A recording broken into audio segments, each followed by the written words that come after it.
People live as though life were a project handed to them, with a deadline they were never told about. There is a persistent, almost inaudible pressure behind the eyes, a sense that time is running out and that something essential must be accomplished before it does. Most people never question this feeling. They grow up inside it. They inherit it the way one inherits a language. You can hear it in the way people speak. I should be further along. I can't waste time. I need to figure this out. Notice how rarely anyone asks why existence should be figured out at all. This seriousness settles in so early that it becomes invisible. It feels like reality itself, rather than a particular way of interpreting reality. And once something reaches that level of familiarity, it stops being examined. It simply governs. What makes this especially strange is that the universe does not seem to share this concern. The natural world shows no sign of anxiety about purpose. A tree does not appear to worry that it might be growing incorrectly. A river does not hesitate, wondering whether this bend was a poor strategic decision. Clouds do not rush, even when they are full of rain. And yet the human being, who emerges from this same process, behaves as though existence were a narrow bridge that must be crossed carefully, without slipping. This contrast is not trivial. It points to something deeply human, not something fundamental to reality, but something learned, absorbed, practiced over time. It suggests that seriousness is a posture. Now, when the idea is introduced that life might not be as serious as we assume, there is often an immediate recoil. If it isn't serious, then what is it? Pointless? Random? Meaningless? The mind tends to collapse all alternatives into caricatures. But seriousness and meaning are not the same thing. There is another way to relate to existence, one that does not rely on constant tension to sustain importance. And throughout human history, this alternative understanding has appeared again and again, usually wearing a peculiar disguise. In every culture, we find a curious character who seems to understand this instinctively. He appears under different names and costumes, but his function is always the same. Sometimes he is the clown, sometimes the trickster, sometimes the sacred fool. In Norse mythology, he is Loki. In indigenous stories, he is Coyote. In medieval courts, he is the jester, the only one allowed to mock the king without losing his head. In Zen monasteries, he is the monk who laughs at enlightenment. This figure is the Joker. The Joker is often misunderstood as someone who treats nothing seriously, but that is not quite right. What he refuses to take seriously is the claim that seriousness itself is ultimate. He questions the rigidity with which people cling to their roles, their identities, their rules. He does not abolish the game. He reveals it. Because underneath all this tension, underneath the striving and the urgency, there is something remarkably simple taking place. Life is being played. Now the word game tends to provoke resistance. It sounds frivolous. It sounds dismissive. And yet, a game is one of the most sophisticated structures human beings know how to create. Games have rules. They have stakes. They demand skill, attention, commitment. They can evoke intense emotion, joy, frustration, triumph, despair. But there is one feature without which no game can function. You must forget that it is a game. A game that constantly reminds you of its artificiality cannot hold your attention. The moment you step back and say, "This doesn't really matter," the energy drains away. Engagement dissolves. And so, in order for a game to be compelling, it must generate the illusion that something is truly at stake, that the outcome matters, that success and failure mean something. But here is the crucial distinction. The game matters within itself. It does not matter absolutely. Confusing these two levels is where trouble begins. When a person forgets that life is being played, the rules harden. They stop appearing as conventions and begin to feel like laws of nature. Success becomes proof of worth. Failure becomes evidence of deficiency. Identity becomes something that must be protected at all costs. At that point, seriousness stops being functional and starts becoming oppressive. This is where anxiety takes root, not as a reaction to specific dangers, but as a background condition, a low-grade alarm that never fully shuts off, a sense that one misstep could ruin everything. The Joker senses this immediately. He always arrives when things have become too rigid, too heavy, too fixed. He laughs not because nothing matters, but because people have forgotten how things matter. In ancient courts, the jester was the only person allowed to mock the king, not because the king lacked power, but because absolute seriousness is dangerous. Without interruption, it convinces itself that it is reality itself. The jester's laughter was a pressure valve, a reminder that the crown was a costume, that the throne was a stage, that the drama, however intense, was still a performance.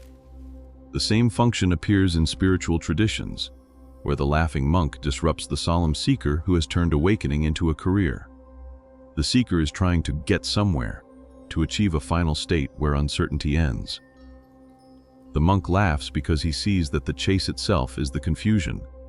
And here the Joker touches something essential. The problem is not that people are playing roles. The problem is that they believe the role is who they are. Once that belief takes hold, everything tightens. Life becomes something to manage rather than something to inhabit. Each moment is evaluated for its usefulness. Each experience is judged by whether it advances the story of me.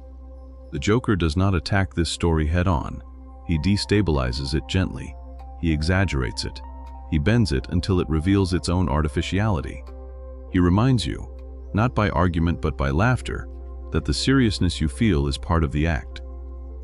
And if that is so, then a different question quietly emerges. Not, how do I win the game? But, when did I forget I was playing? That question does not demand an immediate answer. It is not meant to be solved. It is meant to linger, to loosen something that has been clenched for a very long time. And once that loosening begins, the game starts to feel different, not easier, not safer, but more spacious. But how exactly does one forget so completely? That is where the illusion deepens. To understand how that forgetting becomes so complete, it helps to look closely at what it means to be absorbed. Absorption is not something we choose deliberately. It happens gradually, almost invisibly, when attention narrows and settles into a particular point of view. One day you are simply responding to life, and the next you are convinced that this narrow response is who you are. This is how games become convincing, not through force, but through intimacy. Think of a child at play. When the game is alive, there is no observer standing outside saying, "This is pretend." The child is not pretending to be a knight or a monster. For those moments, the child is the knight or the monster. The spell works because it is total. Now imagine a game of extraordinary scale, a game so elaborate that it includes time, memory, anticipation, fear, desire, and identity itself. A game in which the pieces believe they are separate from the board, and the board forgets it ever existed. For such a game to function, forgetting is essential. And so the illusion deepens not all at once, but layer by layer. First, there is the sense of being located here rather than there. Then the sense of continuity, memory linking moments together into a story. Then the sense of authorship. I am doing this. Finally, the sense of responsibility. This must go well. By the time all these layers are in place, the game no longer feels like a game at all. It feels like reality. This is why the dream metaphor is so useful. Imagine that you could dream any dream you wished, not merely pleasant dreams, but vivid, convincing ones. On the first night, you would likely choose a dream of effortless satisfaction. Everything unfolds perfectly. No friction, no resistance, no loss. But after a while, that perfection would feel thin. Pleasure without contrast fades. Ease without challenge loses its texture. The dream becomes strangely unsatisfying, precisely because nothing is at stake. So you complicate it. You introduce difficulty. You add uncertainty. You allow for the possibility of disappointment. Now the dream has tension. Now it holds attention again. And eventually, if the dream is to become fully absorbing, you do something radical. You forget that you are dreaming. The dream does not collapse when you do this. It intensifies. Suddenly, the events matter. The outcomes feel consequential. Fear becomes real. Desire sharpens. This is not a flaw in the design. It is the design. The universe, if it were interested in experiencing itself from within, would have to do something similar. It would have to localize attention. It would have to generate the sensation of being a center, surrounded by an outside world. It would have to forget its own totality. That localized point of view is what we call the self. The self is not an object hidden somewhere inside the body. It is a perspective, a stance, a way the universe looks at itself from a particular angle. It is a role assumed for the sake of experience. But like any role, it becomes problematic when it is mistaken for the whole of reality. When the mask is taken to be the face, the drama intensifies. Every event now seems to threaten the integrity of the self. Every loss feels personal. Every uncertainty feels dangerous. This is where seriousness hardens into anxiety. Because once you believe that you are the role, you must defend it. You must improve it. You must secure its future. The story of me becomes something that must succeed. And so the mind begins to manage life as though it were a fragile structure that could collapse at any moment. This management takes many forms: planning, worrying, rehearsing conversations that have not happened yet, reliving conversations that are already over, trying to predict outcomes, eliminate surprises, and ensure that nothing escapes control. The effort is exhausting, but it feels necessary, because if the role is who you are, then its failure feels like annihilation. This is the point at which the Joker becomes essential. The Joker does not deny the role. He plays it, but oddly. He exaggerates it. He twists it slightly out of alignment. He behaves as though the stakes were both real and somehow not final. This behavior unsettles people because it exposes something uncomfortable. It reveals that much of the tension we carry is not imposed by life itself, but by the way we are gripping the role. The Joker laughs, not because he is indifferent, but because he sees the contradiction. He sees a universe pretending to be fragile. He sees a game being mistaken for a courtroom. And so he interrupts. He laughs at inappropriate moments. He refuses to rush when everyone else is rushing. He steps sideways instead of forward, not to escape responsibility, but to reveal that responsibility has been confused with absolute necessity. This interruption does not destroy the game. It restores flexibility. It allows movement to return. Because a game cannot be played when everything is frozen. And what has frozen most completely is the belief that control is possible and required. That belief is where the next layer of the illusion tightens. Control, once it becomes central, rarely announces itself as a problem. It presents itself as responsibility, as intelligence, as maturity.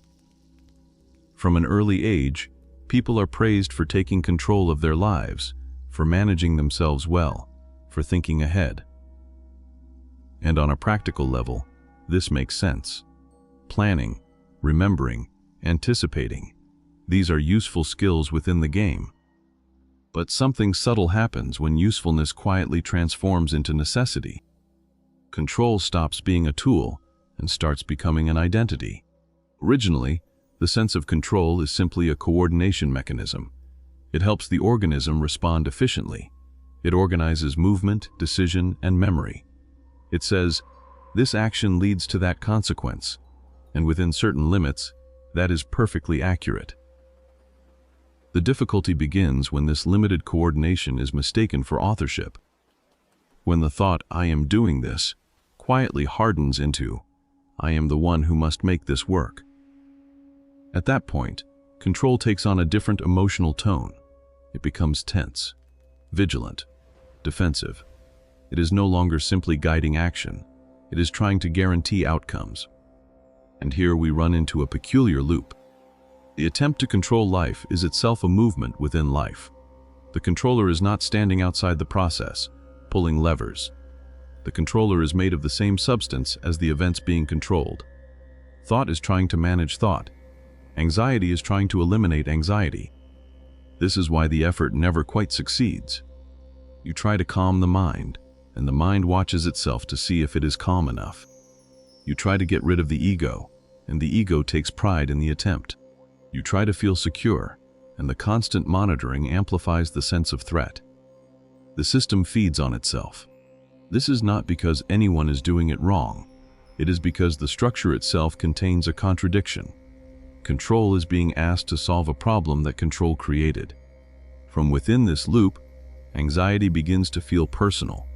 It feels like a flaw, something to fix, something to overcome. People begin to define themselves by it. I am an anxious person. I have a problem. Something is wrong with me. But anxiety, in this context, is not a malfunction. It is a signal. It is what happens when a game is taken literally. A game, by its nature, includes uncertainty. It includes the possibility of loss. It includes outcomes that cannot be guaranteed.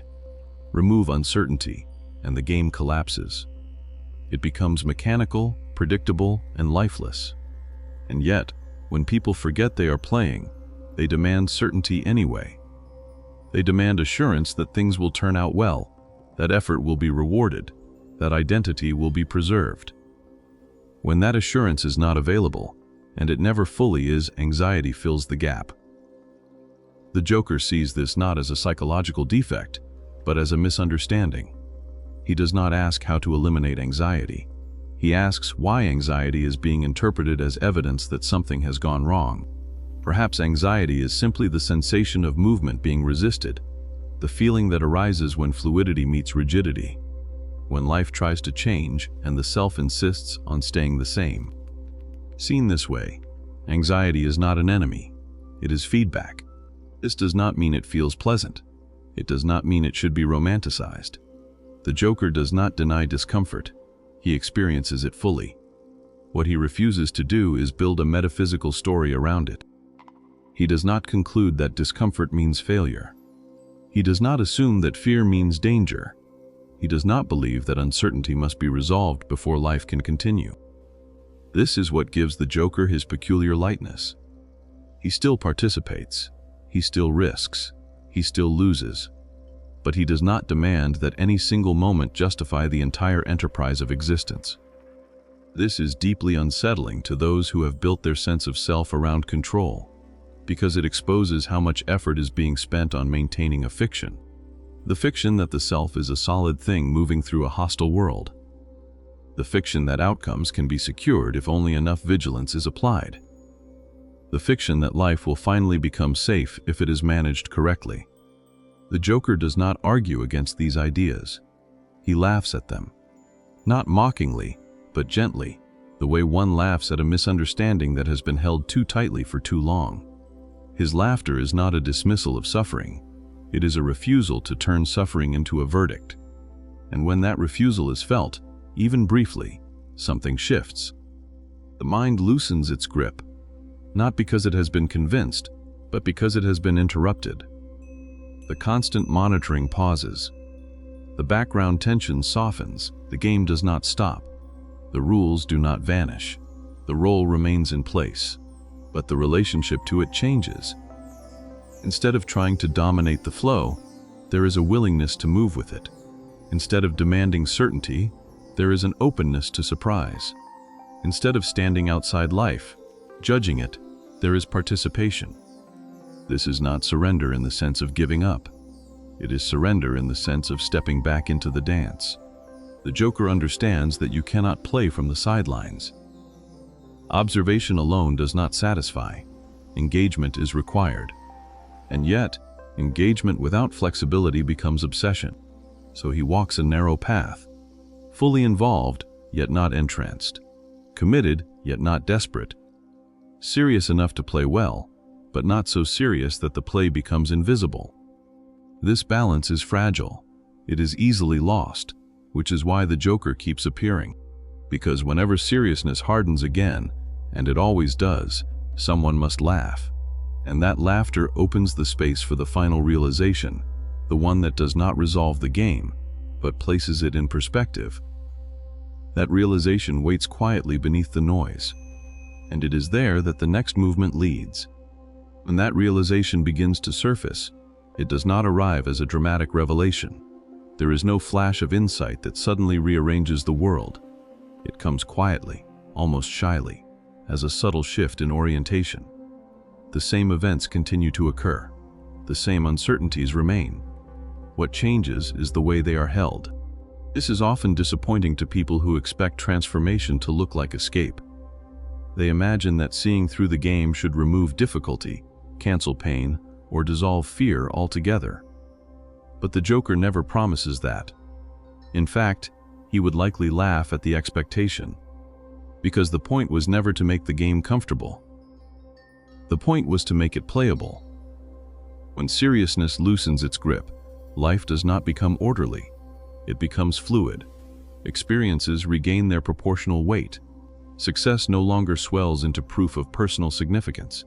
Failure no longer collapses into evidence of cosmic rejection. They become what they always were, movements within a larger, ongoing process. This is where the Joker's attitude is most easily misunderstood. From the outside, it can resemble detachment, even carelessness, as though nothing truly matters. But this is a misunderstanding born of confusing lightness with indifference. The Joker is not indifferent. He is intimate with experience.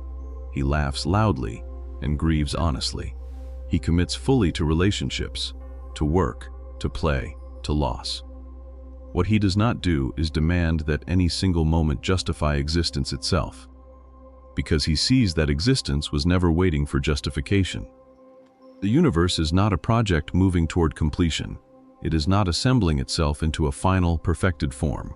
It is not building toward a conclusion where everything will finally make sense.